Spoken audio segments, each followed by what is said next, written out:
Welcome back, family. This is your boy D for all you smart and intelligent folks out here. Listen, that just simply means it. I'm back, family, with another one. This one is dear and near to my heart because if you remember last month, whenever you're watching it, I did an episode on the WBS. You should check that video out. It was really some really great content. But now I'm going to unpack what are the three levels of a actual work breakdown structure. Now, keep in mind, we all know that a WBS, if we don't, is a WBS provides a hierarchical. I knew I was going to mess that word up, but hierarchical breakdown of work required to complete the project. What this does is it helps ensure that work is accounted for as well as there's no gaps in the overlay of the project management plan and not schedule. I'm just saying plan. I did a video on project management plan and schedule. I had a moment there, family. So because I get irritated when people say, yeah, this is the project management plan, and it's really the schedule. So I'll I'll digress on that particular point. But again, family, it is a hierarchical breakdown of the work that is required to actually be completed. So let's talk about the first actual level in the WBS. The first level of the WBS is the project or program level. Basically, this is just the highest level of the WBS. It represents the overall project or program deliverables. It identifies as well what are some of the major deliverables and then the outcomes and how we're going to be able to put these in manageable pieces and components. And that which takes us down to level two.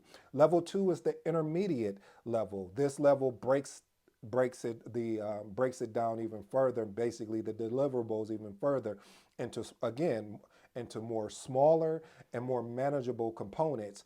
Especially when you have a project that may have 1,000 line project schedule, or I mean, it could even be a small one as well. But we're going to talk about that, family, because I have some questions and concerns about a WBS, and I'm going to articulate it here on the Conscious Agility channel because I'm going to also tell you what won't work for a WBS, and I'm going to stand on it and stand by it as best as possible.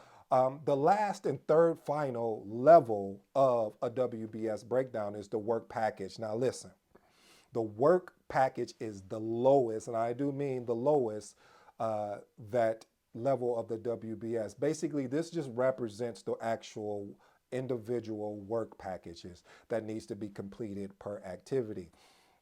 Again, um, the reason why it's the low. I mean, reason why it's the lowest because it allows you to focus as you're transitioning to each particular deliverable. It kind of makes like the lowest work package very discreet, because it reason why it does that is so the your project team doesn't get overwhelmed. You've heard that adage where it's better to take small bites and chunks than and trying to swallow the whole thing. I mean, I don't know what that comes, or better yet, it's just better to take a step than trying to run. Okay, that's not it. I mean, it's better to first learn how to walk or before you can run. A lot of times I've seen project managers try to apply a WBS to every project. And I'm so glad that I went and did my homework, that I already knew this, but just for this video, I wanted to make sure that what I've done through my decade of training, that I was still aligned with the WBS principles that I had studied back then because I'm constantly studying. So I was like, maybe I missed something, but I found some information that really arrested my attention of there are certain projects that a WBS does not align with. For instance, if you have a smaller project and it's very straightforward, don't waste your time in putting together a WBS. Is first of all, you could use a checklist or you could use a just a simple basic task list. Again, family, project managers and project teams overcomplicate or make projects more complex than they have to. If you have an Excel sheet that has the task and the item, the date, use that. Don't use a WBS on a small project. for research projects. I've never ran a research project, but when I was doing my homework, this came up, and it said regarding research projects, reason why a WBS is not well suited is because it's the flexibility. You have to, when you're doing a research project, you want to have more of an iterative approach. What that means is more or less that well, I should say iterative or adaptive project management methodology. Because the more that you're flexible, the more, as they'll say, agile, when you're definitely doing research projects, because you may learn some information that you may have to adjust right away. So again, research projects are not fit for a good WBS. Creative projects. I know all my creatives out there. Shout out to my creatives. Um, no, I wouldn't recommend, I wouldn't advise for it because a WBS is well structured. What does that mean? That means that when we build out the WBS, we're building it out on a more of a, this is what we know is this particular task. There really isn't any shifting or swaying away from it. So versus more of a creative approach, you have an open mind or approach to how you're going to do things. And with a WBS, it kind of eliminates the creative aspect of being able to explore and experiment to see, hey, maybe let's try this to see if it works. So again, mostly on creative projects, I see project, or I see Scrum masters, not project managers.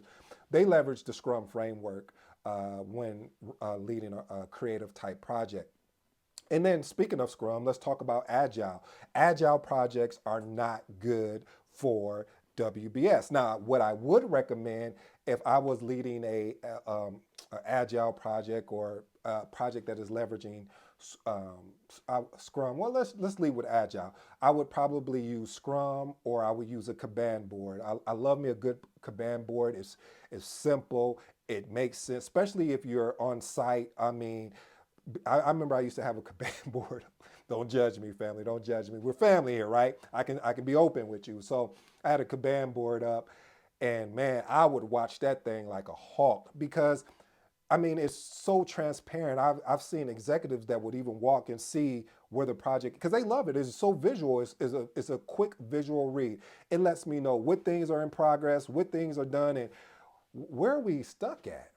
So this is why I really definitely love it. And again, most of the time when you're leading a Scrum type project, it is, or I shouldn't say project, when you're leading a Scrum, when you're leveraging the Scrum framework, you're really taking more of an iterative approach and which you're cycling through work. So that's why, again, family, WBSs wouldn't fit that particular arena. Listen, in general, I love a good WBS. I think WBSs are important. I think they work when you work them. I think they make sense when it's aligned with the right project. Not every project artifact in the PMBOK needs to go to the particular project. And I just gave you 4 reasons why different projects, or I should say frameworks and or methodologies, doesn't align with a WBS. And again, I believe a WBS is valuable, but on some projects, a WBS does not make sense. I hope that makes sense to you, family. Please let me know if you have some questions. Subscribe, like, and ask ED any question you have. Click on the link down below. Until next time, I'm out.